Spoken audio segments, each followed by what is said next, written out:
Hi, I'm known as Valkyrie, and I want to welcome you to what we call DefCon 101, a lurker's guide to DefCon. Today, we are going to have a lot of really wonderful people who have volunteered to speak to you all about the really cool things about DefCon, logistics, how this whole thing happened, and the really fun, cool things to do here. So, since he's already here, I'm not going to take any more time. I would just like for everyone to give it up for the Dark Tangent.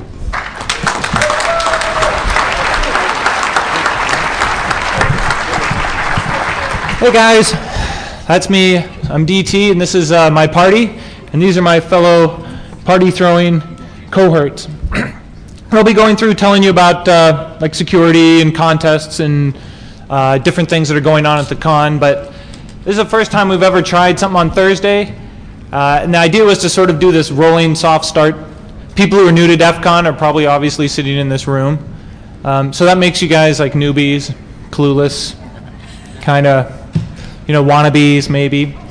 But I don't think so, really. You probably are actually really engaged with what's going on, and that's why you're here. And so I'm just going to give you a kind of a brief overview of the history of DefCon, kind of what we're trying to get at with this conference. Maybe I have time for a couple questions, because I really don't have anything prepared to say. And then I have to race off in about 20-25 minutes. So I'll try to make it pretty quick. But hopefully I can dispel some of your misconceptions. So I started this thing down the street, not too far from here, 17 years ago. And it was all, you know, back then bulletin boards. It was all word of mouth. There's no interwebs, intertubes. And there was Pound Hack, though, and there was Pound Freak. And there was a couple news groups, Alt Security and Comp Security something. And we promoted DefCon any way we could. And back then, there was no way to get real information to you guys. And so what was happening is, I remember I was on this bulletin board, and I don't know how many of these guys, how many of you guys used to call like pirate bulletin boards and where's sites and all that stuff. And you would log in, and they'd have this thing on the disclaimer page, and it would say, if you're a member of law enforcement, you're not allowed to log in here. And they'd say, that's how we're going to keep out the feds, right? They're not allowed in. This is a private system. I'm only inviting in non-law enforcement. I can do that, right? It's my own equipment. And I thought to myself, there's something wrong with that logic. I don't get, how can that work? No, I was assured that's how it worked. Just like I was assured if you ran the program DeJamma, it would jam your caller ID so they couldn't trace you. You just run DeJamma, and what DeJamma did is it played a whole bunch of touch tones on your modem and made you feel good. DeJamma didn't actually do anything, but people swore by it. And I was thinking, I've got to find a way to eliminate the bullshit because it's really toxic. So that first year, we invited a prosecutor, Gail Thackeray, who had just busted a bunch of people with Operation Sun Devil. And she's like, yeah, guess what? Those things don't work. And you know, everybody in the audience is like, ah, really? I really wished it would have worked. And then we had people like Dan Farmer back then, who was our hero. He worked for Sun Microsystems in security. He was like the only hacker guy with a real job that didn't work at a bank or in the military. And so everybody was really excited in whatever Dan was doing. And the idea was that he was actually practiced in Unix security. So let's hear what he has to say. And what he was talking about was he had so many systems at Sun he had to secure. It was a total nightmare. There's all these attacks on the network. Back then, there's all these like yellow page vulnerabilities and all these other issues. And he had to manually deal with every single machine on his network. And he thought that was a nightmare.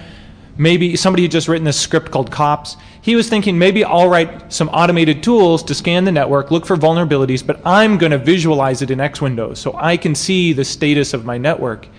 And he talked about that for a while, and he said, maybe I'll call it Satan. And what do you know, within the next year, he's on the cover of Time magazine for writing Satan. And that was the birth of all these automated pen testing tools. And the people who walked away from DefCon that first year got to hear right from the horse's mouth what people were really doing, what was really happening. And they were sort of like, they went forth and dispelled the bullshit. You know, they were out there to tell it like it really was. And now you can get information everywhere. Amazon has books on computer security, too many to count. The internet has so much tutorials on hacking that really if you distill it down, there's no real reason for you to come to DEF CON if all you wanted to do was to learn how to hack, because it's going to take you more than 2 or 3 days to learn how to do it, and all the information is free out there anyway. So what you're really doing when you're coming here is something more than just learning how to hack one particular technology. I think you're coming here to get inspired and to get motivated and to find new way of thinking about a problem. And I don't know, I see Deviant Ollam somewhere in here. That guy just loves fucking with locks. And you talk to him, and it gives you a completely different way of looking at problems. You know, you talk to Lost here, and you participate in his mystery challenge, and I guarantee you, you're going to learn 5 things you never even thought, you know, were possible, or new ways of looking at a problem. So we're really here to give you a head adjustment and reorient you and get you excited to go do shit that maybe you didn't think you had the skills for, and somebody like Lost says, hey, no, guess what? You just do it this way, and now you have the power to go do it yourself. So I don't want to make it sound like we're like happy hacker camp, because, you know, a lot of bad shit does always happen here. I mean, I could go on the war stories. I mean, there was the one year we had all the foreign intelligence agents posing as documentary crews. I don't know if you guys probably haven't heard this story. I'll tell you this story really briefly. We had a lot of people show up from different federal agencies and states. And the first year when the last Bush administration was in the first year of his administration, we had somebody speaking at Black Hat. And he came along with this White House advisor person. And about that time, we were hearing all these rumors, like some of our friends who work for the FBI, they're complaining. They're like, yeah, I'm going to DEF CON, but I got to work. We're like, what? What's going on? Somebody from the state of Nevada is like, oh, I can't go. I was told not to show up to DEF CON. Something's going on there. And we're like, you know, shitting in our pants. It's like, what do you mean? I mean, is there going to be like some giant raid? Is the new administration going to make some statement by, you know, arresting the hackers? I don't know what's going on.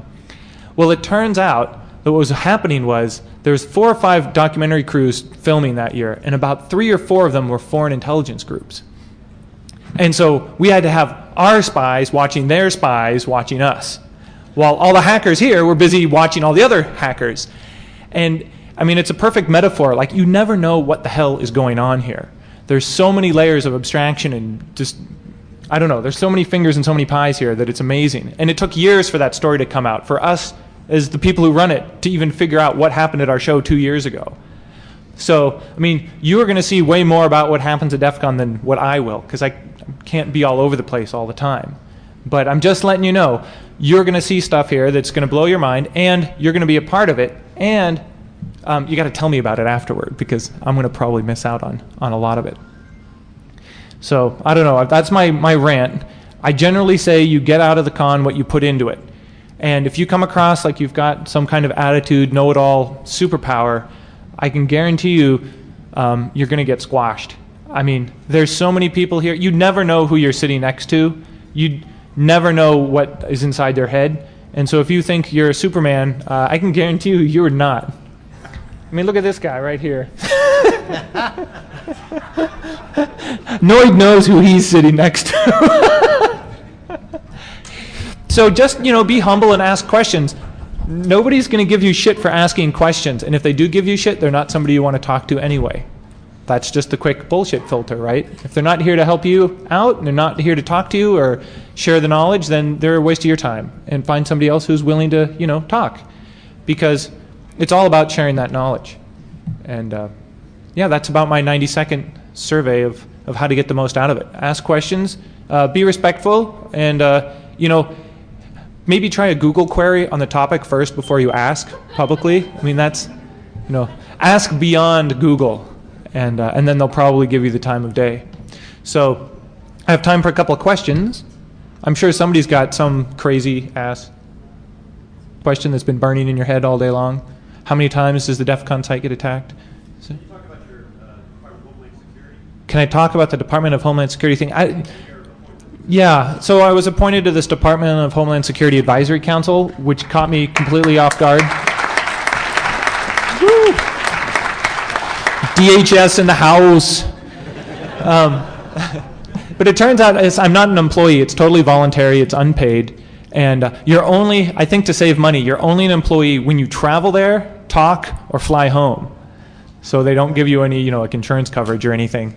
And the revelation to me is like, you're helping the government when you book airfare and they rebook you on the cheaper flight with like extra connections through all the cities. So you arrive like 8 hours later, but you save them $50. Yeah, it's like taking one for the team for that.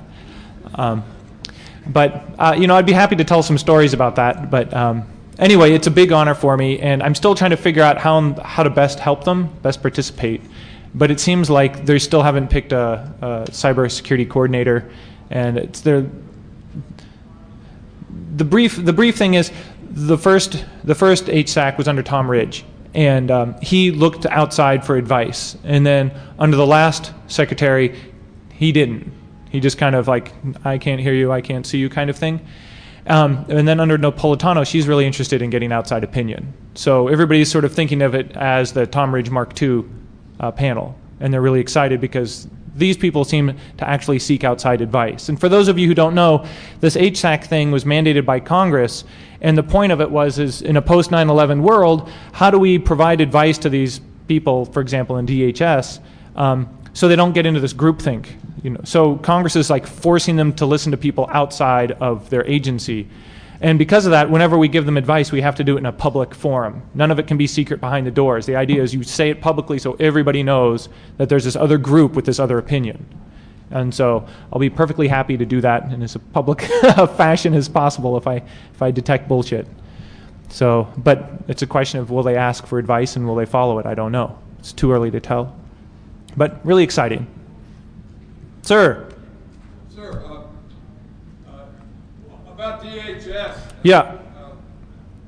From inside the Beltway, they're the ones that actually need a lot of help. So it's really yeah. My question is, where do you see DefCon 3 or 5 years from now? Do you have a dream? DefCon 3 or 5 years from now? Well, every year I try to figure out how to involve the community more outside of the con. And the forums is the best expression of that. We could have turned the forums into like, I don't know, Bug Track Mark II, when we didn't, because there's so many other good security research portals, there's so many other mailing lists and blogs. So I've kept the forums really true to just on track for DEF CON. If you're interested in DEF CON, organizing a contest, finding out, getting the audio and video speeches, because for those of you who don't know, we give away all the content for free. It takes us a while to get it uploaded, but everything in the end comes out for free. And I'm going to keep doing that until the day I die. But I'm really kind of stuck on other ways to grow DEF CON. I really want to sort of expand it. I never plan to take DEF CON into another country. I don't want to step on anybody else's toes in other countries. I don't want to really compete with anybody else there.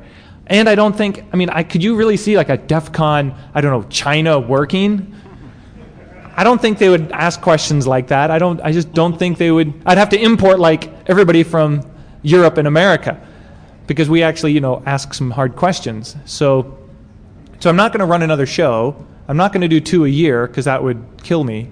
So I'm really trying to come up with other ideas on how to involve everybody who's into DEF CON throughout the year, whether it's maybe we do some webinars, maybe we do some, how many people here used to play on the DEF CON voice bridge?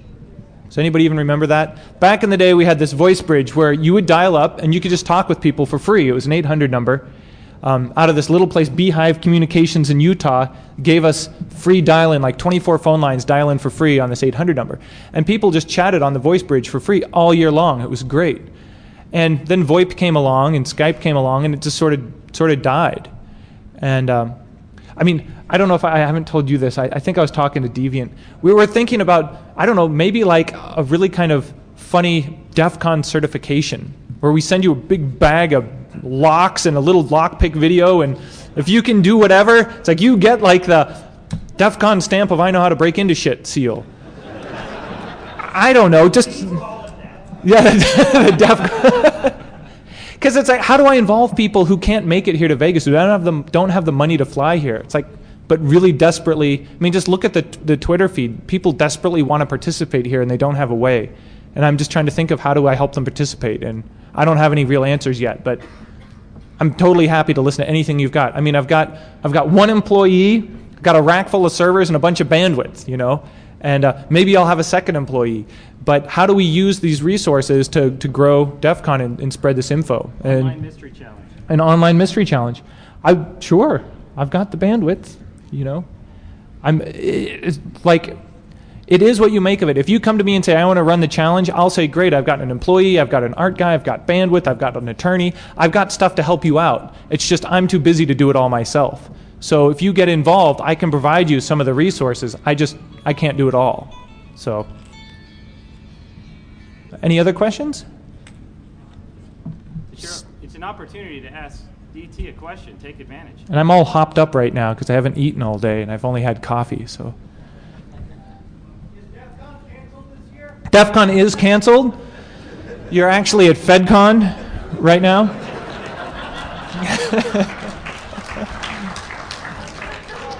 But I heard DefCon might happen again tomorrow. Yeah. How did it get canceled start? I think was it some dick on IRC? Yeah, some dick on IRC on Pound DefCon was like, oh, I heard from DT it's canceled, and they changed the banner on the thing. And I think it was back when you had to dial up to the bulletin board. There wasn't a website, it was like a bulletin board. So everybody just believed it. Nobody was about to dial up to the bulletin board to find out. So it started the rumor. Just like the very first year, that's why I stopped doing pre-registration. I ran some advertisements in magazines and stuff saying, hey, pre-register, send $20 in to my address in Washington State. And some guy modified it and had you mailing checks to him in California. So then I decided it's cash only and there's no pre-registration. It's easier that way. And one of the other reasons it's pre-reg only, it's not pre-reg only, it's cash only, is I really don't want any records of who you bastards are. I don't I don't want credit card records that can be subpoenaed. I don't want any of that stuff, The harder it is for anybody to come and approach me and ask for lists of anything, it saves me money because I don't have to employ attorneys. So, sorry if you're going to have to drain the cash machines around here, but really it's for your own good. Sir? Will you be pre-announcing which rooms will be empty this year before they are refilled for certain talks? That is a speaker control question. Are we going to, well, I can guess right off the top of my head, I think Adam Savage is going to be really popular. And so we're simulcasting that into another room to get double the coverage. We are planning to clear that one ahead of time. Both rooms or just the main one? I believe right now just the main room and make clear both. Yeah, so just the main, right now they're planning this. The main room that Adam will be in, they're going to pre-clear. I don't know about the room that they're simulcasting into. We'll clear that room as well. We'll clear that room as well? Okay. So anything related to Adam Savage will get cleared, those two rooms. I don't know, everybody was speculating online how big the con is going to be this year because of the economy. And I can tell you Black Hat was down about maybe 15%. So I don't know if DefCon's going to be down 15%. I don't know how much the numbers correlate. But once we get an idea by looking at how fast the badges go, we'll let you know. But it will be down a little bit from last year. But I don't know what that'll do for room crowding. I just figure the coolest people will be here this year. All the people who couldn't make it, well, whatever. There's always next year for them. Okay, one more question and then I've got to bail. What about volunteering? Oh yeah, what about volunteering? So this is something where we could use some help. What happens is it's all sort of a who you know type thing. There's all these different teams. There's security has more responsibility than say, the DJ team. And so we want you to do stuff you're interested in doing, stuff that you know how to do. And what you do is you approach somebody in that team and you say, hey, I do security at the local club, I want to do security, or I'm a network guy, maybe the NOC needs my help, or I see you've got Aruba access points here, I'm an Aruba engineer, whatever it is. And some people just total slave labor the first year and they work their way up. In other years they come in and they get really involved. What's really hard for us is just some random person none of us have ever met comes up and say, let me handle the money. I'm a cashier at Walmart, I'm really good at counting, It's like, no, you might have to be known a little bit more before you get toward the money part or, the security part. But you just approach anybody on any team. And a lot of times what happens is, we're run by all volunteers. And so if people get busy with work and they can't make it, we need help. And what you want to do is just make friends with anybody on any of the staff. And the call always goes out every year like, hey, I need 3 people in my team, or hey, I need 2 people. And next thing you know, you get drafted in. And a lot of times what happens, like with Lost, he started a contest. The contest got really popular. And next thing you know, we're talking to him all the time. He's talking to us. And now you're suckered in. I'm trapped. You're trapped. Yeah, so a lot of times you just help start something, help a contest, and we noticed that, hey, you said you were going to do something and you did it, so now we can rely on you. So next year, you get to be involved more. DT, Yeah. for example, I think I'm going to put together a team for next year for my contest. So next year, you're putting together a team for your contest. Yeah, that'll be cool. Okay, time's up. I'm out of here.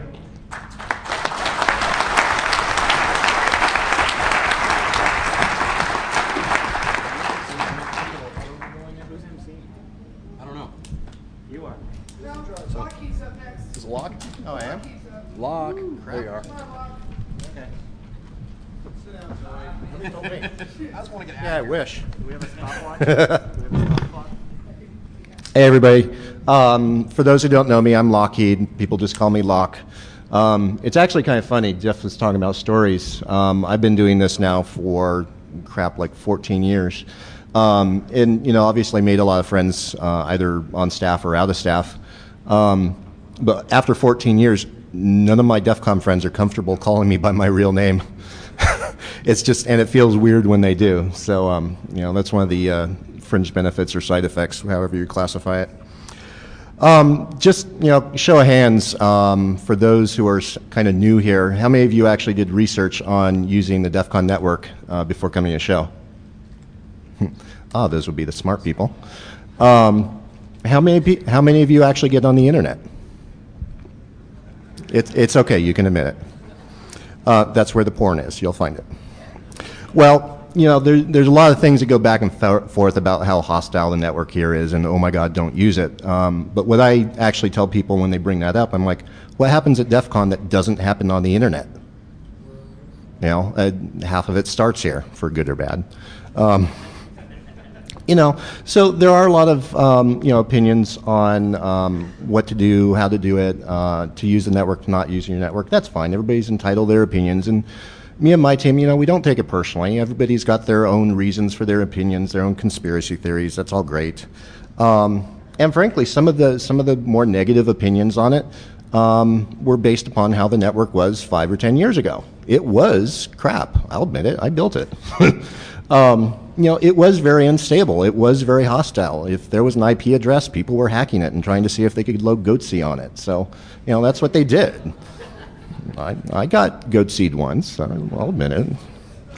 But, we've taken our experience over those years and looked at, where are the weak points, where are the bottlenecks, and we put a lot of work into it over the last 14 years that we've been doing it to actually make the network, I won't say safe, stable and usable. We've acquired a lot of equipment, made the equipment more consistent. We've limited a lot of the attacks that can happen. Not all of them, because that would be silly. And we found a sweet spot for bandwidth, both internally and externally. So we've looked at how you guys use the network and what it's used for, and circled around to design the network so that it is usable. Last year, a lot of we let Wired into the NOC to take some pictures and go, ooh, ah, that was very nice. And there were a lot of comments on the Wired article after the fact going, ooh, you guys only have 20 megabits? Wow, that really sucks for you. And, I think one of my comments back was, that's nice, this isn't really a penis game. To those types of comments, I'm like, well, that's fine. Again, you have your theories. But DEF CON is not a sponsored show. We don't have Microsoft and we don't have Cisco in here giving us equipment, sending us money. Everything we have here is stuff that either Jeff has bought, thank you, Jeff, or honestly, stuff we've bought personally for the show. Like Jeff said, this is all volunteer, so we put our hearts, minds, and money into this to make it work.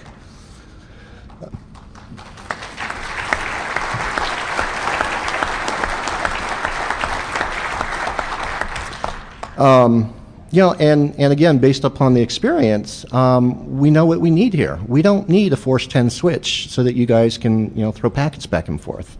So one of the things that we've all grown up with, we've all had beat into our heads and sometimes forget about, and the underlying principle for how we do the network design is just keep it simple, stupid.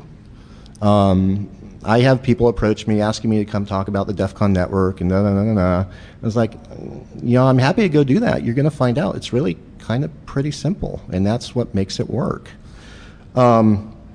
So, I'm keeping it short today, but in general, this is no different than how you would go out on the public internet. If you didn't have a router at home, how would you get on the internet and use it safely? Well, standard stuff. Patch your OS, keep your firewalls up, and don't click on all those frickin' Facebook application things that you get. Again, you guys know how to protect yourself. Like Jeff said, the key to getting something out of DEF CON is to actually participate. So if you don't get on the network, how are you participating in what's going on here? Hey, let's say, yes, people are out there to steal your identity, whether it's here or whether it's at home. And, if you do get hacked and broken into, do what you guys do best and figure out how it happened and figure out a way to fix it. That's why you guys are here, right? So first-hand experience. So just my last, plug here is me and my team will be doing the DEF CON network session at 4 o'clock. It's essentially a open design review. So we get a lot of people asking every year, hey, can I come be on your team? I'm the Cisco engineer. I do all this, that, and the other. Well, the fact is I don't need a team of 20 people. But what we decided to do this year was actually go ahead and just open up the network design and let everybody come in, see what it looks like, see how it's designed, see how it's set up, and actually participate in feeding back on the network here at the show. You'll get to see how big it is, how ugly it is, and if you have ideas on making it better, great. And if you have ideas on making it better that doesn't cost anything, even better. So yeah, 4 o'clock we'll be there, me and my whole team. Any quick questions? Sir?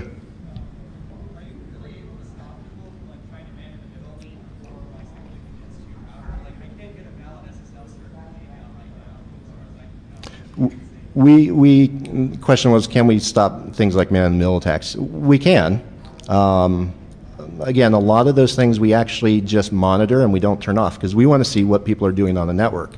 So closing ceremonies, assuming I get up there this time, we collect stats on what's happening on the network, bandwidth attacks, et cetera. So we can stop it, but some of those we don't because we want you guys to have the freedom to do whatever the hell it is you want to do.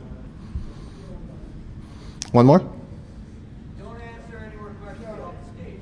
Yeah. Okay. I'm done. Thanks very much.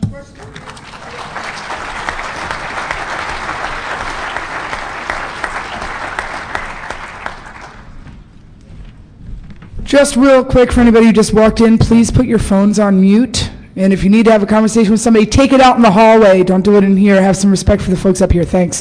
Hey, Noid. It's all you. Well, it's all me.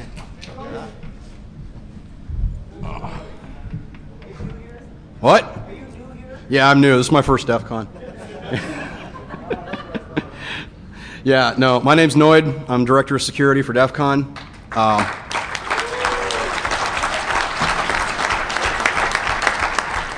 This will be my 17th DEF CON. I actually didn't want to go to DEF CON 1. I got drugged there. Friends of mine said it would be really cool. I thought it was going to be dumb. And I went to it, and I actually liked it so much that I came back and joined the staff. And like Jeff was saying, sometimes you got to start doing the grunt work before you get to do some of the cooler stuff. I mean, I worked, at one point in time, the entire staff stopped what they were doing to work registration. Because there was, 8 of us? Yeah. Maybe. So, over the years, as the conference grew, it kind of evolved a need to have some level of security. A lot of crowds coming through, people trying to figure out where they need to be. We start running into issues with the fire marshal because we've got so many people that we start blocking hallways, start blocking doors. And on top of that, with all the people here, Vegas is kind of a rough place sometimes. It's hot and it's dry. I mean, I'm down from Seattle right now, and this lack of humidity is just killing me. So folks get here, they don't take care of themselves, they booze it up, they party it up, and they fall over. So we kind of step in to help with that. And first it evolved from being just me and a couple of the guys that did the black and white ball. I currently have a staff of roughly 50 people that does what they can to we make no attempt to control the chaos, we just do what we can to guide its path. We gave up trying to control the chaos a long time ago. There's more of you than there are of us, and we know that. Something else I was going to bring up, but you'll have to excuse me. I've been up since 6 o'clock in the morning. I went to the DefCon shoot this morning, so I'm covered head to toe in sweat and cordite. So, does anybody have any particular questions for security? I'm happy to answer them.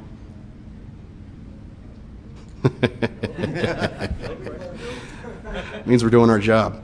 So, oh, and I have to say this because I was told I'd be given beer if I did. When they first asked me to do this panel, I said, why?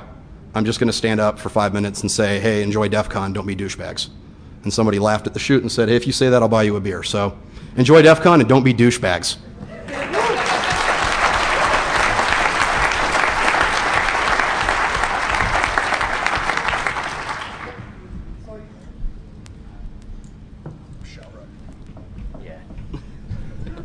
I got a longer slot. Is that a glowing endorsement for me to take a bath? Yeah. Smell that. Yeah. Bye. All right. What do I have? 15 minutes, something like that.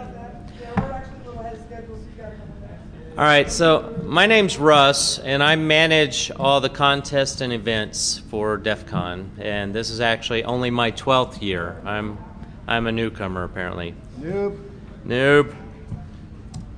All right, so the first thing I want to say is DEF CON's not just about the talks, all right? DEF CON's what you make of it. There's parties, there's people here, and there are contests and events. And if it sucks for you, it's because you're not getting involved and you're not trying. Okay, DEF CON kicks ass, and there's a lot of really cool stuff that happens here. And the contest and event POCs that put their time into making this happen are volunteers as well. And the downside of that is a lot of them put their own money into it in their own time, and they don't get goon badges either. All right, Ryan Clark, Lost Boy here, is actually an exception to the rule. He's put a lot of time and a lot of money. He puts several $1,000s into his contest every year, and it's because it is love. He loves what he does. All right. There's roughly 30 different types of events at DEF CON. All right, and they don't all just happen in the contest area. So I'm sure that everybody in the room can find at least a couple that interest you. If you can't find anything that hits your specific area of interest and it is actually legal and doesn't involve farm animals, you can come talk to me about starting a new event. That's how Mystery Box started. That's how the Robot Challenge started a few years ago. The War Driving Contest that Romer ran. I mean, all that stuff started because somebody had an idea, just like Deviant does with the lockpicks. Russ? Sir? Do you remember the time we did have a farm animal? I thought that was between you and I. You said you'd never bring that out publicly, bud.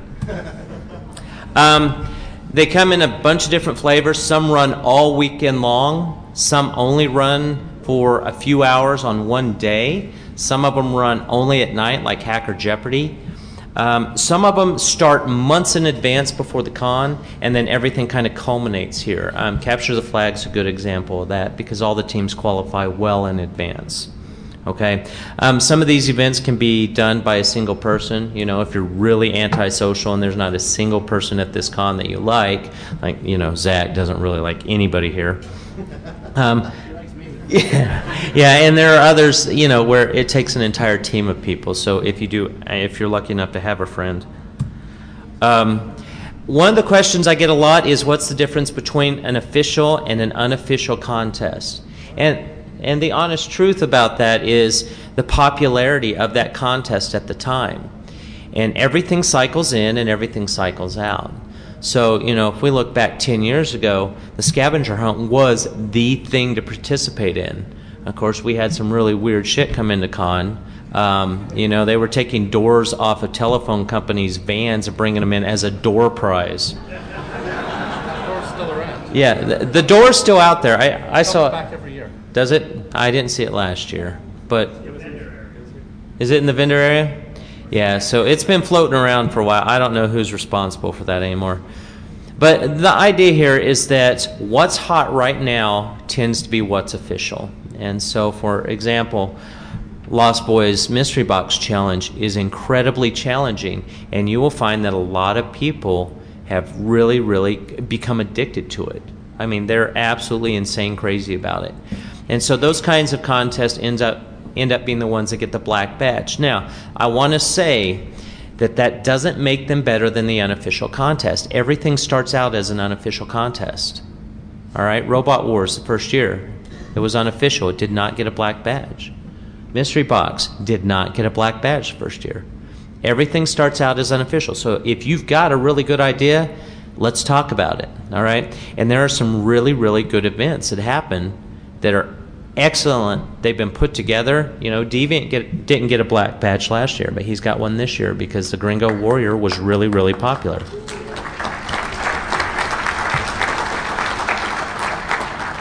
All right, so there are a bunch of tables in the contest area, all right? And there's a bunch of stuff that happens in there, and of course you can drink and eat and get drunk and be rowdy and be stupid, and we're pretty cool with that. That's kind of what we like. But that's only about half of what happens at the con, and I really want to get that across. You need to look at your programs. If you have other questions, you can go to either of the information booths, and they'll give you some more information about the other stuff that happens. All right. Some of the events occur in the skyboxes. If you've never been here before, the skyboxes are up a level. They're all the little rooms that overlook the contest area and some of the other areas. So I recommend you check those out. We also have a new area, what is that over there, that has a Team Fortress 2 tournament as well as some retro gaming. They're going to have a Vax machine in there, a bunch of really old stuff with the actual terminals. It will work. This is antique computing. So if you didn't grow up like Zach and I did, where this was what we had to work with when we were young, then I highly recommend you go check this stuff out, because that's what turned us into the geeks we are today. All right, so I highly encourage you to check that out. All right. The villages themselves are considered open learning areas of DEF CON, and what that means is right now we have one for lockpicking that Deviant runs. Deviant's kind of infiltrated the entire core of DEF CON, and he's kind of like syphilis. We can't get rid of him. But we love him. He's like a syphilis that we like. And then we have the hardware hacking village that Lost Boy and I run. And basically these are specific areas of interest. So if you've been interested in embedded systems, how to hack the hardware, the chips, the code that's on those embedded systems, how to get around the circuits, the badge hacking, all of that can be done in the hardware hacking village. And I'd like to thank the volunteers that come in there, because they are people that help man that every single day, all hours of the day. They don't get goon badges, and they get very little respect for it. But again, you get out of DEF CON what you put into it, and they come back year after year because they have a hell of a time doing this. Same thing with Lockpick. Deviant's got his own people as well. Okay. For the contest, I'm going to read this off the list. This is not everything, but it's a lot. So we have the Capture the Flag, which, you know, tends to get the most press. The interesting thing about Capture the Flag is when we started all this way back in the day, we didn't have teams, you didn't have to qualify. It was a bunch of people brought their own computers in, and they would bang on each other for days and days on end, and somebody arbitrarily would say, okay, that person rocks and you suck.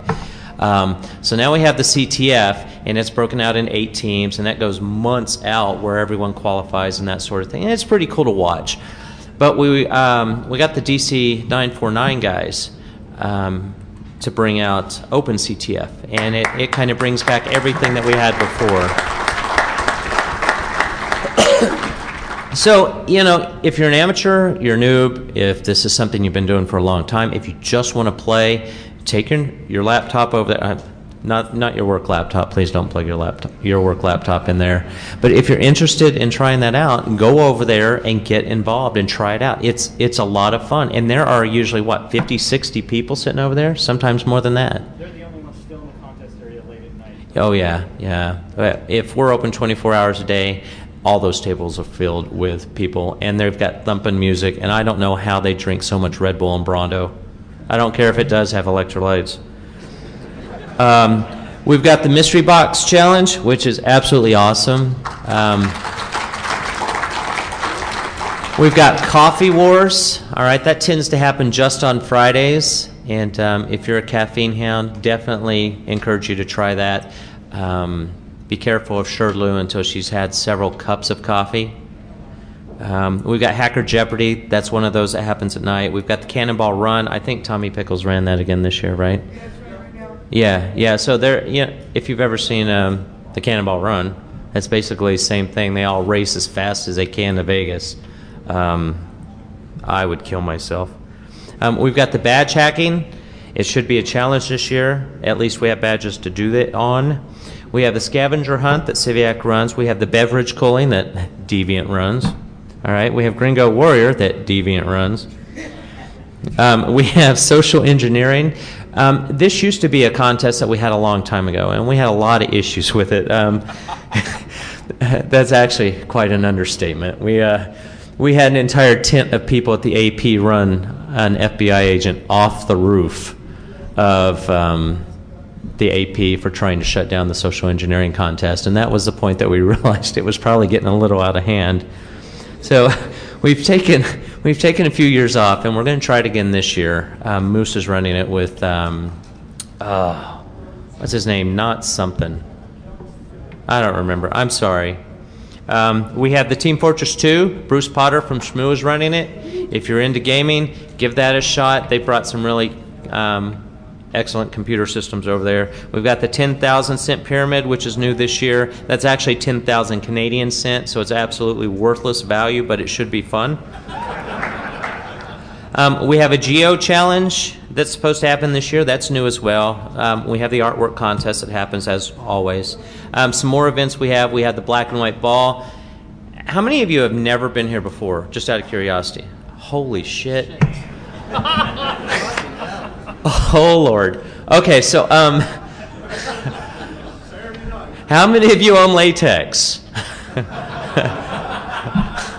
right, so you gotta hit the black and white ball. Friday night, we're actually starting it off for the first time ever. We've got a goon band that we've put together, and we're going to do about a 45-minute set. It's the only live band ever this year, okay? I will not testify to the quality of the band. I'm actually on it.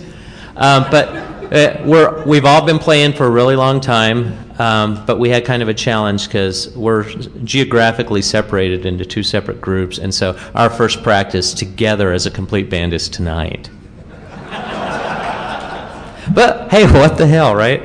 Welcome to DefCon. Yeah, well, so we have the EFF fundraiser that Stealth runs over in the corner, and if you get a chance, go check it out because it's a very worthy cause. All the money goes back to the EFF, and typically, if we have a decent con, Jeff tries to put some money in on top of that, and you walk away feeling like you had a really good weekend, you learned a lot, and you were able to help some people too. I don't know if it's going to happen. TCP/IP drinking game, is that going this year? I have not heard anything about it. See, the thing about those guys, they are so drunk by the time they finish last year that I never hear from them until the night they're supposed to start the next conference game. So we've got the wall of sheep. If you do not know what the wall of sheep is, don't connect your laptop. Do not get on the network until you have talked to those guys and figured out what they're going to do to your machine. Okay? Oh, hey, okay, so we're going to do an RFID wall of sheep. We actually talked about that last year. I'm glad that's happening. So I hope you've all got your little pocket Faraday cages with you. I know this sounds really geeky, but there's a group of guys that has actually figured out how to hack the World of Warcraft API. And they're giving a talk, it's like Friday, I think. They're giving a talk tomorrow, I believe. And so I actually gave them a table in the contest area so you can go look at the demos. And I believe they're actually giving out accounts or something that have actually used this ability to buy. Look, there's hands going up. Really? Okay.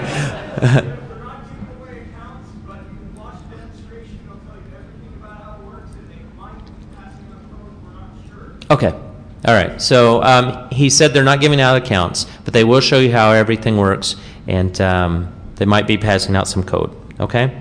There is a NIST demo, and I know that sounds a little counterintuitive, but Charles Clark and his team bring out some really, really kick-ass technology, and we put them in one of the Capri rooms, and so they're kind of off the beaten track, but go in there and look. I think they had some kind of communication laser or something last year. It's really actually very cool.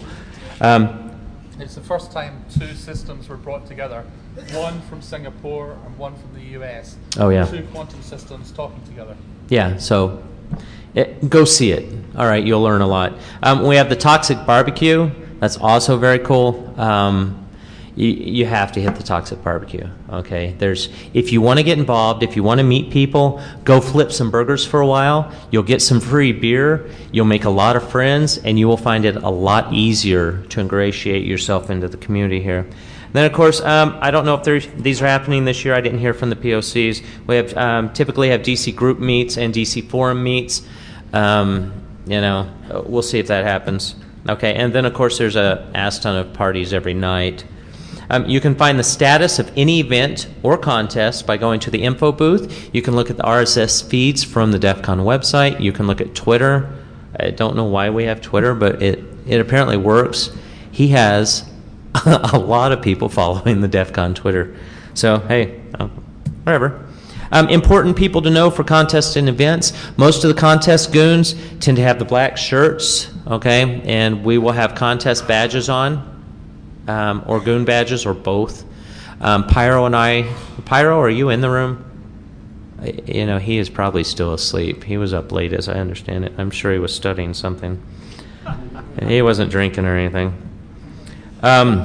We also have volunteers to help out the goons. Like I said, we have some of these in the Hardware Hacking Village. We'll have some walking around. That's a great way to become a goon in the contest or event area. And like Jeff said, you tend to be a unpaid, unrespected slave for the first year, but if you work your ass off, it's easier to get involved with us, I believe. Okay. Contest area hours. Did we ever decide for sure on that? I left it up to you. Okay. Well, it's up to me.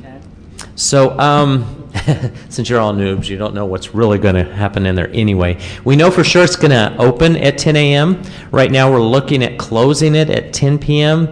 I'm getting various feedback from the contest organizers and event organizers about whether to leave that open 24 hours because of the amount of equipment they'll have in there, or to close that down at 10 p.m. What we've found is in the past, everyone likes to hang out in the contest event area after hours. Don't steal our shit. Don't steal his shit. He doesn't like his shit stolen. Okay, the villages up in the skyboxes, those close at 8 p.m. All right. Let's see. Oh, and events like Hacker Jeopardy or TCP/IP Drinking Game or 10,000 Canadian Cent Pyramid, that is the longest event name ever. They will start usually in the evening and run 3 or 4 hours. Hacker Jeopardy, if you have never been there, you have to go. Okay? It's a must, just like the black and white ball. And I believe that is it. So we're going to hold questions until the end, right? All right, so I will be around. I am the easiest guy to find at this con. By Sunday, I will be brain damaged, and I will be carried around on Zach's back because I can't walk anymore. So, ask your questions early. Who's going to be carrying? Jeff. Yeah, right. All right, thanks, guys.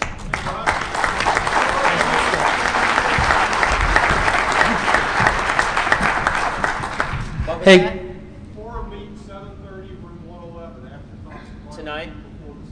Tonight, 7:30 in room what? 111. 111. Capri So, 111? 4 meet, 7:30, Capri 111 tonight. Thank you. So, I'm Zach Franken. I run all the operations here and have done for as long as I can remember. Mainly because Jeff is one of the most disorganized people I've ever met. I second that. So basically, my job is pretty much herding cats, and that would be you. So, just to give you guys a kind of overview of how we're set up as a con. Over the years, pretty much, I get one chance every year to fix problems that happened last year. And it's quite hard to do because it's like a year later and you're thinking, well, did that work last year or didn't it? So it's taken a long time to kind of get to the point here. I mean, our entire staff had one conference call and one meeting last night for about an hour, and that was it. Everything's departmentalized. So we have dispatch, we have the network team, we have contests, we have vendor, we have press, we have registration, we have swag, we have the speaker goons, security. Everything's compartmentalized. It's run by a department head and a deputy. So Russ is contest department head, Pyro's his deputy. and they're responsible for managing their own staff, making sure that I know anything they actually need from either me or the hotel, any resources. You know, I'm the one that Jeff hates because I spend all these money. It's like, oh, you know, swag booth needs tills. It's like, oh, that'll be $300 each, Jeff. It's like,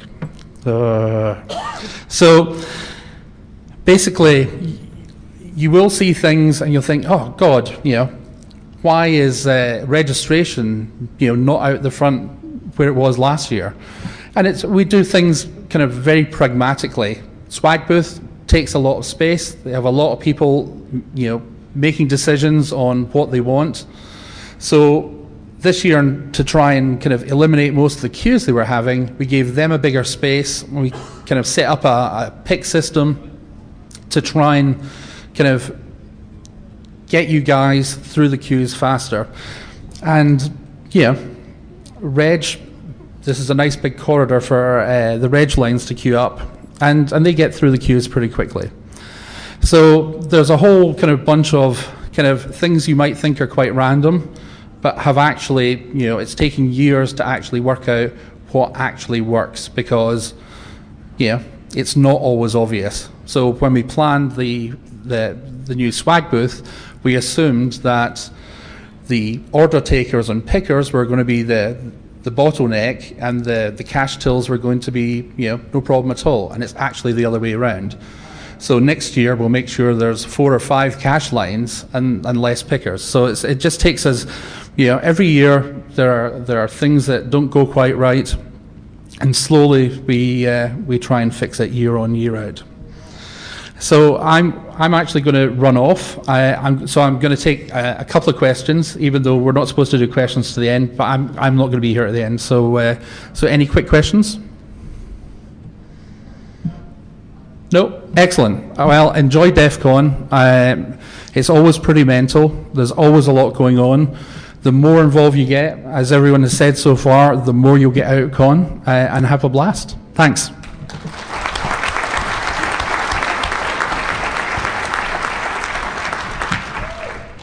All right, well, we are now at the halfway point, and we will be taking a 5-minute break. If anybody needs to go take a restroom break or go suck a fag, smoke a cigarette. Yeah, so 5 minutes, guys. We'll be back to the second half of our panel. All right, guys, welcome back to DefCon 101, and thanks for hanging with us. And up next is Prez. Good afternoon, the Prez 98. My name is Michael Shearer, and all these people have been at DefCon for like 10 plus years. This is only my 3rd year, so this I'd like to at least show myself as an example of how you can get involved reasonably quickly and be in a position to be able to organize activities, and even being just a relative noob compared to everyone else. I'm here on behalf of the Church of Wi-Fi, and I want to talk a little bit about the Wireless Village. And if you remember back, Russ was talking about the villages. He didn't mention the Wireless Village, and there's a reason for that, and I'll talk about that. But I want to talk a little bit about the history of that. When we first came here to the Riviera 4 years ago, I had actually planned to come to DefCon, but I was in Iraq, and I was unable to get back here in time for DefCon. But I was involved that year. That was the first year that we were here at the Riviera, and the use of the skyboxes was really the birth of, I think, the villages and how they've turned out the way they have. Because of the environment, because of the way they're set up, it gives you that ability to have a group, an area where people can do things, and people can have breakouts and that sort of thing. So 3 years ago, which was my first DefCon, we got involved with the Church of Wi-Fi and decided that we wanted to have a wireless village. And this was just going to be the central area for all the wireless contests, war driving contests, RFID contests, all sorts of things. And we ended up running that 3 years ago, and we thought it went really well. It turned out really well. Last year, the war driving, or the wireless village, we try to, just like every other contest, every other part of DefCon, you try to learn things from what happened the year before and apply them to the next year. And again, you really only get one chance to the things you change. Last year, The wireless village was okay. We thought it was, moderately successful, but it wasn't, we've come to a point where there hasn't been a lot of new things in wireless that people are doing, so there was a lot less interest in what was going on. So we come to this year, and there's not really a wireless village going on this year, and I said, do I really need to get up and talk about it? And they did want us to get up and talk about it. So I'm talking about a wireless village that doesn't exist. And the reason it doesn't exist really is because the falling off in the interest last year and the lack of being able to have help in organizing it. So this is the call to people who are new to DEF CON, to people who may not be new to DEF CON. If you want to see something like the wireless village, if that's something that you want to participate in and help with, then please do. Come contact myself. Come contact Renderman. If you don't know Renderman, you will by the end of the weekend. He's one of the characters of DEF CON. He's one of the reasons, among some of the other people like Deviant and Lost, that make DEF CON what it is. You will see him sometime this weekend. Come find us if you want to help, and we'll set that up for next year. But like I said, this is my third DEF CON. I spoke at my first DEF CON. I'm speaking this year. You can get involved and make something out of DEF CON right off the bat. You may just want to observe for a year, but you can get involved and you can do something. So I encourage you to do that if you want. If you have questions about any of this stuff, please find me either now or after the talk. I'll be more than happy to answer them for you. And Deviant is up next, I think? I think so.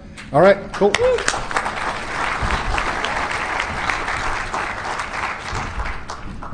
Hello. Hi. Yes, I'm Deviant. I am a complete infant of the scene, much like Prez. I've only been here since about DC 8. But as everyone tells you, DEF CON is what you make of it, and I've kind of become involved in a lot of crazy crap. Many people were up this morning with us at the DEF CON shoot out in the desert, just, blowing things apart. I do the beer cooling. If you want free beer to kick off your DEF CON, it's Friday at noon, right in the outside door area. Like, just show up. It's people cooling beer so you can drink it. But really, yeah, what I'm up here to talk about most is the Lockpick Village. We have had the big skyboxes at the very end of the skybox level for a few years now. Lockpicking Village was something we wanted to start as a reflection of what our Dutch friends and other friends in the Europe scene do at various cons and events. You see a lot better, in our opinion, a lot more active lockpick and sport picking camaraderie and just general community overseas. They meet more frequently, their meetings are larger. We have a sport picking scene if you want to come and join either Tool, our group, the Open Organization of Lockpickers. There's other groups and other chapters. We'll try to help you find them. But here in the States, we're really, really limited. You have like YouTube videos where it's like the guy, here's the lock and it's open, it's like camera work like Blair Witch. And you have maybe one online forum. You have the Lockpick 101 forum, which, when I was training at Black Hat, my co-director of Tool, Babak, said something that I think is really kind of accurate. It's the only thing you got kind of for here, and it's like the MySpace of picking. It really is a bunch of people who's like, dudes, OMG, I opened this lock, lol, what?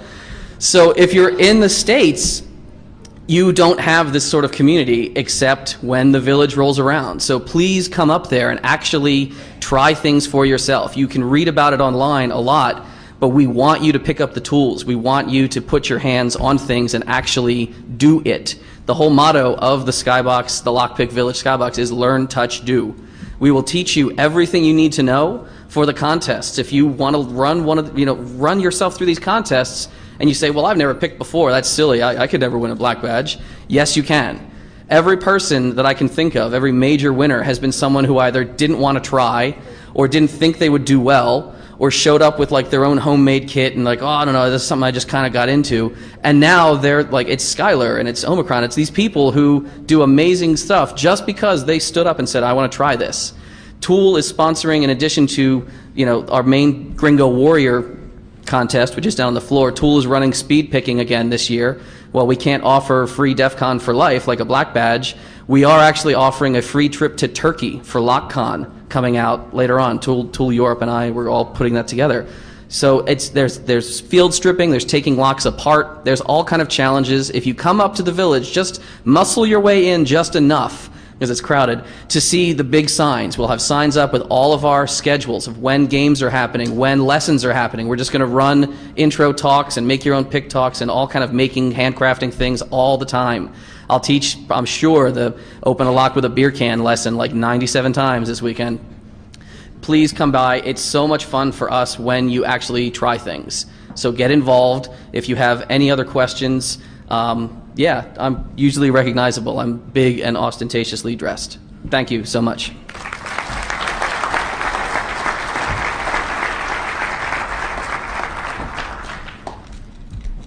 Hi, I'm Lost, Brian Clark. Lost is short for Lost Boy. Hello. No, I'm not the Lost from California. I haven't had that asked in quite a while, but it happened at Black Hat recently, so I just wanted to clear that up. That is a completely different person. I've been asked to talk about the Hardware Hacking Village. Last year was the maiden voyage of the Hardware Hacking Village. I'll give you a little back history of where that came from. About 5 years ago, I was an applications engineer for a company called Parallax, and I social engineered my boss to donate 25 robot kits. They were about $250 each, so you can do the math on that. I brought them in the back of a van to DEF CON, and after my contest, I had all these boxes of robots sitting there, and I wasn't sure what I was going to do with them. So I started running through DEF CON. I started where we regged and went all the way through the contest area and said, who wants to build a robot? And just waited until people followed me. And so eventually, when I had a trail of people long enough, I went into the middle of the contest area and we sat on the floor. We didn't even have a table. Nothing was given to us. And I asked each of those people, could you donate money for these? And I took all the proceeds and I gave it to the EFF. So give a hand to the EFF, guys.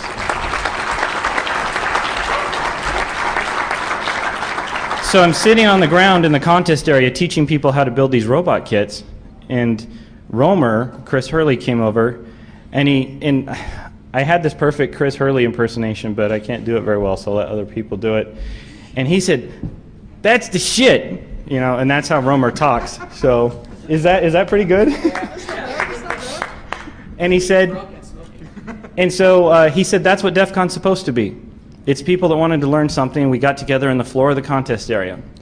The following year, myself, Russ Rogers, and A were sitting at ApacheCon, and you guys all know the little green laptops with the flippy antennas, the OLPCs? We were doing some of the first hacking on those. We had actually SE'd one of the guys there to actually let us play with his units, and so we were doing some hacking on it. Yeah. So we were doing hacking on those, and Russ said, you know, that thing he did with the robots was really awesome. We should turn that into a village. And that's where the Hardware Hacking Village got started. So Russ Rogers and I decided to make that happen. Now the sad thing is I'm so involved in my contest that last year, the maiden voyage of the Hardware Hacking Village, I spent the whole time in the contest area. I never even got to spend any time in my own village. So this year I'm making a pledge to be there. And we've got people committed to be there. Those of you that know Zaz, he will be up there. Joe Grand will be up there quite a bit. Russ will be up there. We have a number of volunteers. We are double the size of what we were last year. So what can you expect when you come into the Hardware Hacking Village? Number one, you can expect to get some free hardware as long as we have it left. I've done a lot of legwork to get a lot of stuff donated.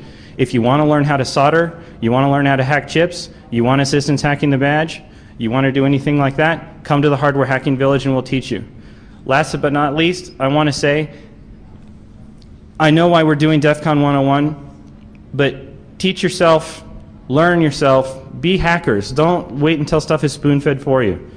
And, you know, make the conference your own. I don't agree philosophically with spoon-feeding you guys, but I don't also disagree with helping you. So if you ask a question, I'm happy to answer. But I will tell you my first response to every question is, have you tried it yourself? That's all I've got.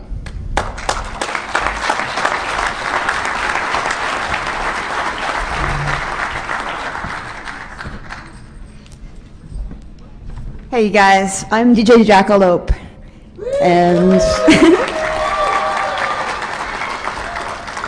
it's good to see everybody here, and this is my 10th year. I really kind of wish I had this when I first got here. I was like, hey, come to DEF CON, and I'm like, you know, intimidated a little bit. Like you guys probably felt a little intimidated when you first came here. I don't know, you're probably still freaked the hell out now. But anyway, I'm one of the DJ kids here, and I've been here for 10 years. And I've run, like, help run stuff. Basically, was here for the Black and White Ball 10 years ago. It's back when Noid and Bink ran it. And it was a 1-unit thing, and it happened during, like, pretty much the day. But now it's expanded into 2 different nights on Friday and Saturday night. And it's all the black ball and the white ball. So, like, as Russ was saying, as the Goon Band, recognize that you guys need to come see.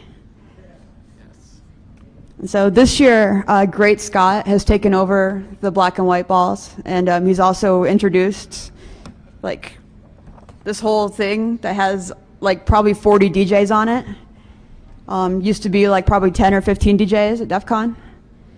There's 4 different areas right now. Actually, there's 3 different areas. One's a chill-out area and a pool party, and there's also the black and white balls. So there's plenty of places to just kind of, you know, chill out, listen to some tunes.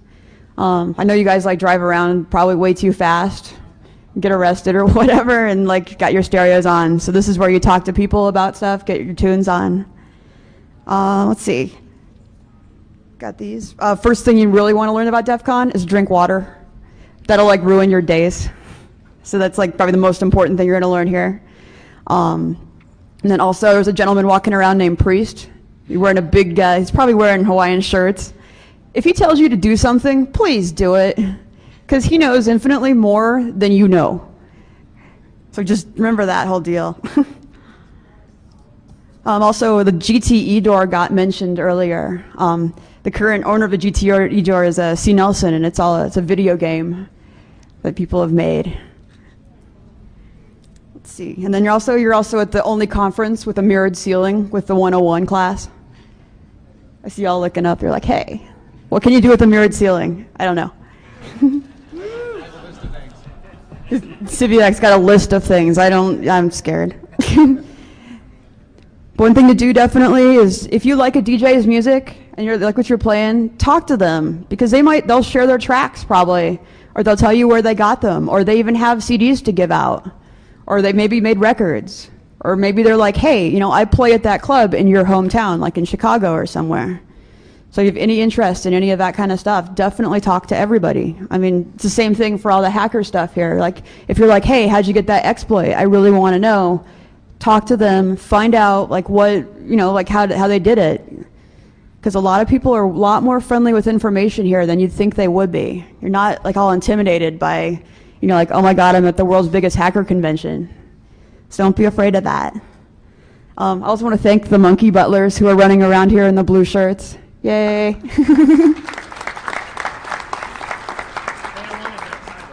So what happened? I have a shirt for you. Uh-oh. And Lost is saying he just wants a Monkey Butler shirt. So if you're a Monkey Butler, maybe you can talk to him about it. I don't know. I just want the title. Monkey Butler. Shut up and let her talk. Shut up. The harassment. But yeah, once again, like DEF CON is what you make it. There's crews that run around and they bring their own sound systems, and they bring their own stuff to their parties, and there's always DJs around. At the vendor room, you're going to find Green Sector, and we have like just down tempo and decorate the entire room with music at the vendor room. We've got CDs for sale there. The 23B has a mobile disco that we travel around with. Do like all sorts of stuff. I think Siviak was warning me there's an air cannon on the mobile disco. Possibly. But yeah, like I said, do what you can, make it here. Like all of us have taken DEF CON into our own hands, and like we're like, hey, let's do this contest, let's do this event. And so basically just be here, talk to your friends, have fun, make new friends, have a good time. And I'm going to introduce Siviak for, I think it's the scavenger hunt? Or for parties.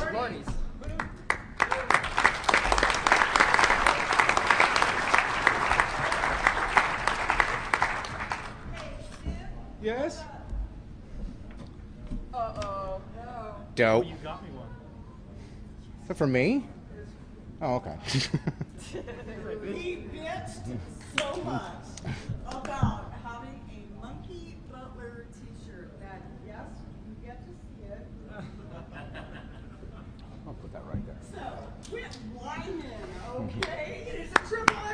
Sweaty? Like, who's wearing that?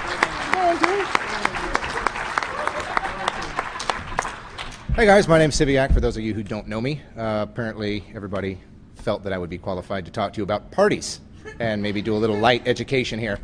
Everybody, I'm assuming, heard DT talk earlier about the society. I mean, the group of people that you're here with are unique and probably, yeah, you probably won't find a set of them anywhere else. Imagine, I'm trying to remember where I heard getting drunk and passing out crack and machine guns at your local junior high school chess club is pretty much what you're facing. I mean, a lot of us are endurance drinkers. You've got the opportunity at this point to sit down, relax, and get drunk, have a drink, talk to, chat with.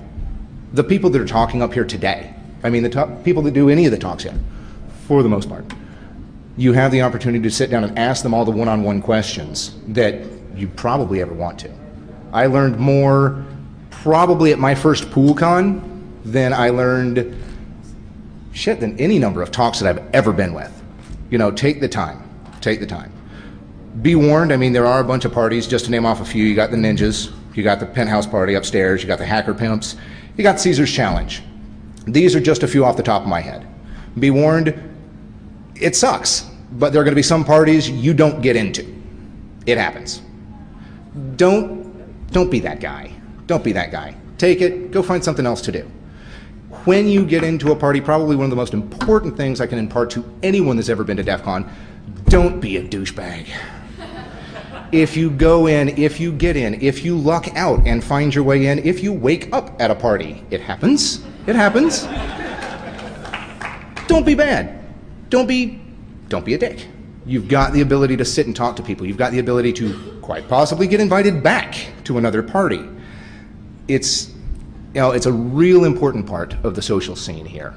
Let me see, what else? What else do I have here? Try to be responsible-esque. You don't have to be entirely responsible, but, I mean, look like it occasionally. If someone larger than you says, hey, shut up for just a minute, you know, it's probably best not to poke a sleeping bear with a stick. I think there are pamphlets on that somewhere here. Really, I mean, relax, have a good time. My first DEF CON was very uptight. I came here with a large group of people who were well versed in the scene and who all ditched me in my first 10 minutes. Found myself in the bar being asked for an AOL CD at the Alexis Park. So, relax, go with it. There's a lot of pressure. There's a lot of pressure. My peer group, when I get asked how well do I know Linux or Windows administration or anything else on a scale of 1 to 10, it's not fucking fair. My peer groups are 15s and 20s. There's a lot of pressure on everybody here. Take a deep breath. Just relax. I mean, everybody else is human. You've got the opportunity to sit down and do a couple of shots with the most brilliant people on the face of the planet. Really, you guys are what make the con. And you bringing the new information, mixing it with the old information, mixing it with the asshole information, makes the world's biggest impact on the entire scene, guys. So relax, have fun. We'll see you upstairs at the penthouse or see you at the Toxic Barbecue. Take it easy.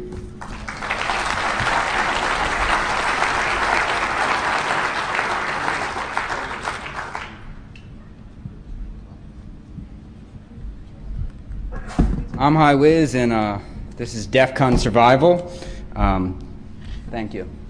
DefCon is an adult event, so this talk is geared towards that.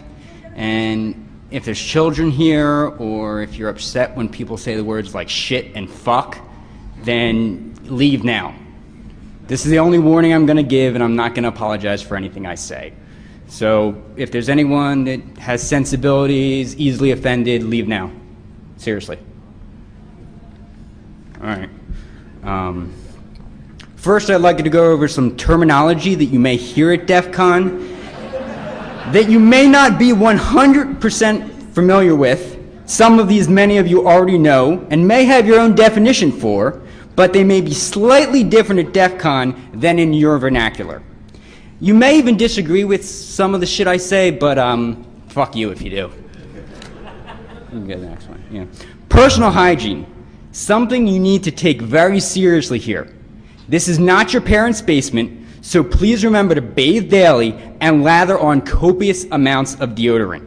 It gets extremely hot here, and no one wants to smell your stank aroma. You should have clicked a while ago. Seriously. Next one, yeah. Noob. This is what many of you, if not most of you, are. Some assholes will use the word as an insult, but it is not an insult. It just means that you are new or uninitiated into the hacking and DefCon community. If someone makes fun of you because you're a noob, chances are they have a very small penis. You can go to the next one. A scene whore is someone who pretends to be interested in the same topics as everyone else just to be included in the group. They tend to come here for the DefCon party, but not really care about the talks or contests, community, or hacking in general. Next. Script Kitty is one step, I think he's in the room somewhere, is one step above a scene whore. If someone calls you a script kitty, it is a pejorative. They have very little skill beyond being able to run a program. You can go next. A hacker, that's Romer. He runs the vendor area. Hackers, thieves steal, con artists scam, vandals deface, criminals commit crimes. Hackers create, improve, explore, and discover. And honest to God, that's all I have to say about that.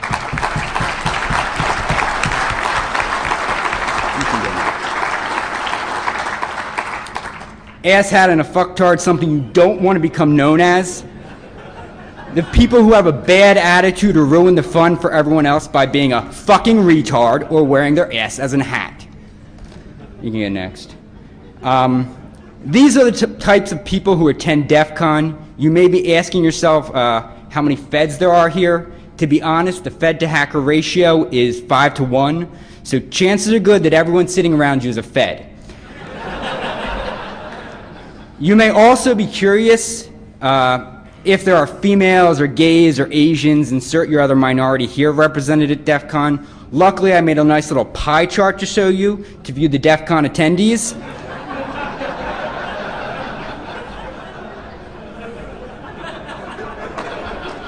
The margin of error, plus or minus 1.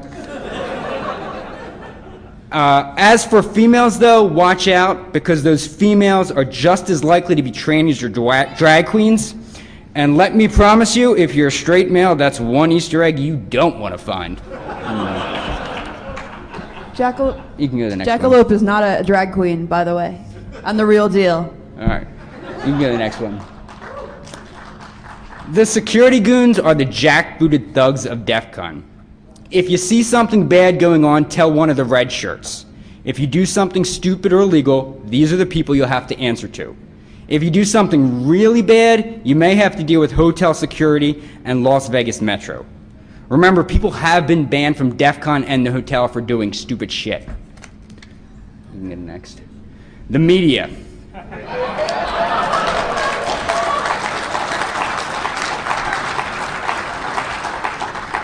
There really are two types of media people that you'll find at DefCon. The mostly good ones who actually care about tech and hacking, and then the ones, they're the guys who have pretty good understanding of technology. They run certain blogs and podcasts.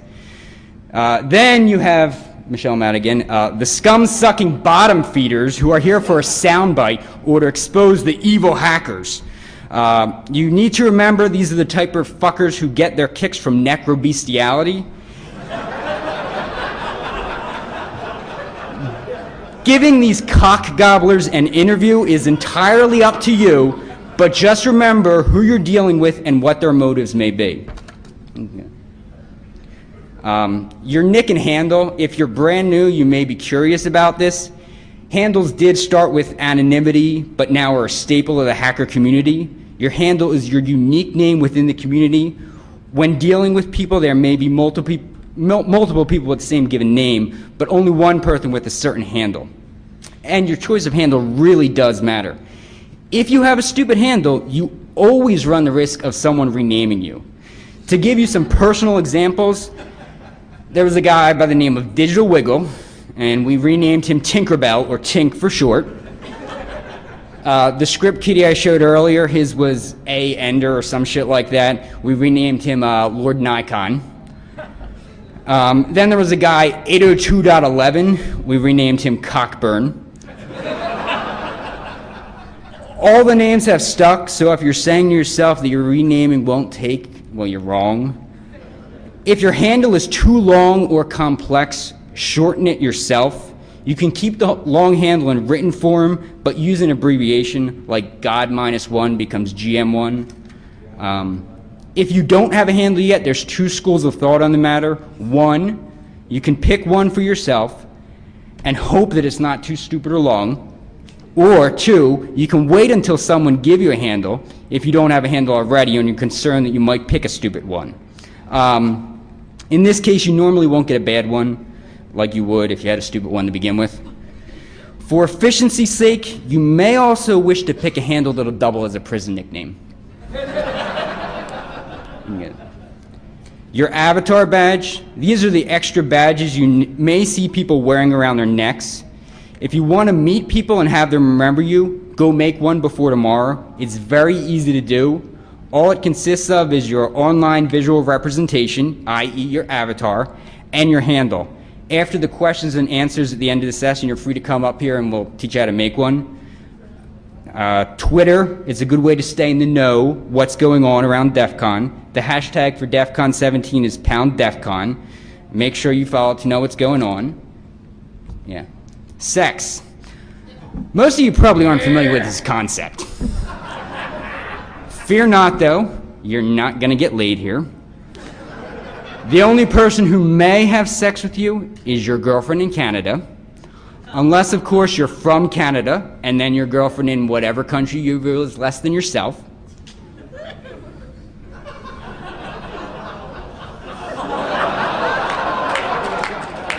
Yeah. And so on and so forth, unless you're from Italy, since there is no country less than you. Thanks. You can go to the next one. Sleep. Sleep is for the weak. You have plenty of time to sleep when you're dead or home on a Friday night. If you don't want to, you know what, fuck that. I'll go to the next one. Alcohol. It's a great way to make friends and influence people. It's a social lubricant. If you want to make friends here, buy people drinks. Go. Especially me. Sharpie, you know, it's the mark of the tard. If you get drunk, how about you shut up and let me talk? If you get drunk and pass out, people will Sharpie you, even if you take your shoes off. And I have a pink one. Pink Sharpie. Could you? I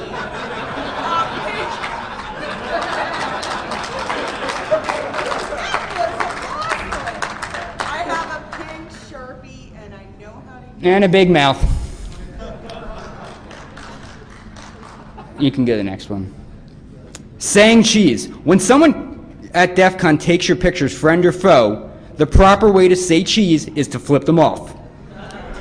You may be wondering why people flip off their friends, but really, isn't it obvious? Behind that seeming aggression is some seriously suppressed lust for hot man-on-man action. An attitude. If you had an attitude coming in here, when you leave this room, you need to check it at the fucking door. No one cares how elite or special you think you are, unless by special you mean short bus special, the kind that has to wear a helmet and a harness when playing around the house. These are the rules to survive by. Prostitution is not legal here. While prostitution is legal in some counties in Nevada, Las Vegas is not one of them. Don't use the ATM at the Riv. This one is self-explanatory. It's like leaving your child at NAMBLA daycare. You're just asking for your shit to get stolen or fucked up. You can go to the next one. Don't take pictures or video without permission. This is the official policy of DEF CON. Go. I've seen people who have had their pictures taken without permission get very angry and break the camera of the people who took their pictures. I've also seen the jackass photographers get punched in the face when they decided that people wouldn't notice or wouldn't care. Do not connect to the DefCon network. Not unless you want your computer to be anally raped. And not like the nice kind of anal. Not like Brokeback Mountain where they spit on the dick first. No, I'm talking about the prison rape kind of shit, the one where they don't stop at the elbow. Trust me, it's not fun like in the movies. When the DefCon network has had its way with you, your computer will become the proverbial hacker cum dumpster. Hack the contests. If you decided by this point to submit to the ultimate challenge of DefCon and enter a contest, then hack them. This is a hacker conference. The rules of the contest are guidelines, and if it's not specifically forbidden or spelled out, there's always a way to circumvent it.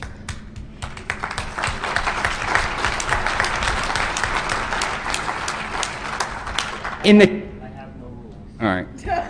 the case of the contest, it's always better to ask for forgiveness than permission. More often than not, you'll be given points if you do something and then convince the judges of it than if you go to the judges and ask beforehand. Just ask any scavenger hunt winner for the past 5 years who now holds a black badge. Go. Don't be an asshat or fucktard. I already told you what an asshat and fucktard are, so don't ruin everyone's fun by being one. Socialize. You have 361 days a year where you'll sit on your computer and not be social. You're at DefCon, so log off IRC, put the laptop away, and go make some friends face to face. Stay hydrated. You need to remember you're in the desert and your body needs fluids. Just because there is a lack of sweat or your body feels cool, it does not mean you're not becoming dehydrated. Drink plenty of fluids, and even more if you decide to drink alcohol. Follow the 3-2-1 rule daily. At a minimum, follow it. 3 hours of sleep, 2 meals, and 1 shower. And as I said before, lather on that fucking deodorant. Next. If you want to plan the ultimate DefCon trip, you need to be an active participant. Don't be a lurker. Get out there and get involved. Go to some villages, participate in some contests, hang out and socialize. Make some friends and don't be a fly on the wall. You may not know a lot, you will make mistakes, but there is nothing wrong with that. As long as you don't act elite or as an asshat or have a standoffish attitude, you'll make friends here and you'll learn a lot. But that is only possible if you put yourself out there. Every hacker at this conference was a noob at some point. Every one of them made mistakes, and all the good ones don't front. If they don't know something, they ask questions. A huge part of being a hacker is the insatiable thirst for knowledge. So now you have the choice. You can have an amazing DefConian adventure and walk away from this event with more knowledge and friends, or you can be too timid and make a mistake and lurk on the periphery. The choice is up to you. Before the Q&A, yeah, go. I'm just going to thank some people. I'd like to thank my co-organizers. Well, she talked, so I don't know. Your dick is pretty big, Training. Thorn and Valkyrie. I'd like to thank all the speakers, DT, Locke, Noid, Russ, Jackalope, the Prez, Lost, Siviak, Zach, all the Monkey Butlers, Z Squared, Zodia, Farmer Pete, Zord, Dallas, Banshee, AST Cell, the DefCon staff, particularly Nikita and Neil, and all of you who decided to show up for the talk, but most importantly, my better half runner-up, who's sitting right next to me. And now for any questions? I don't think they have questions. Any questions?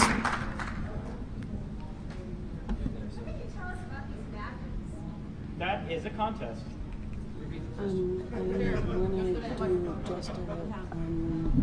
The question was, what can you talk? What? Like a lot of things at DEF CON, that's a contest called Hack the Badge.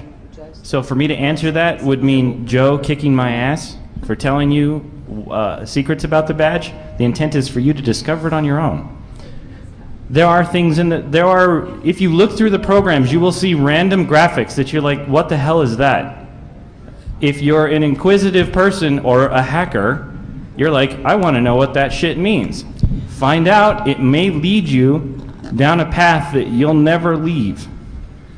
And it's an interesting intellectual journey in a lot of cases, and sometimes it's just some really messed up stuff that you'll see here at DEF CON. So. Actually, I would suggest that you seek out Renderman and Gray because they are very adept at finding out these secrets. And Does that work for you? You're welcome. Render thinks I create my contest every year to personally torture him. I know. I know. Any other questions? All right, get the fuck out. No, don't leave yet. Do not leave yet.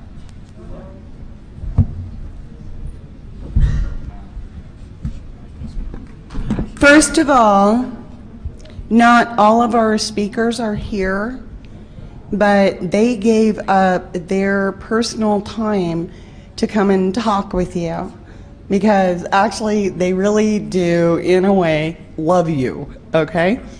Second of all, I want you to give it up for this guy, this guy, this guy, this guy, this girl, and this guy, because, again, these are people that do a lot of contributing to our community, and that's how we view it, our community. So give it up for them too, and give it up for yourselves because you're here. Go forth and prosper. Thank you so much for showing up for this. This just freaking amazes me. Bye-bye.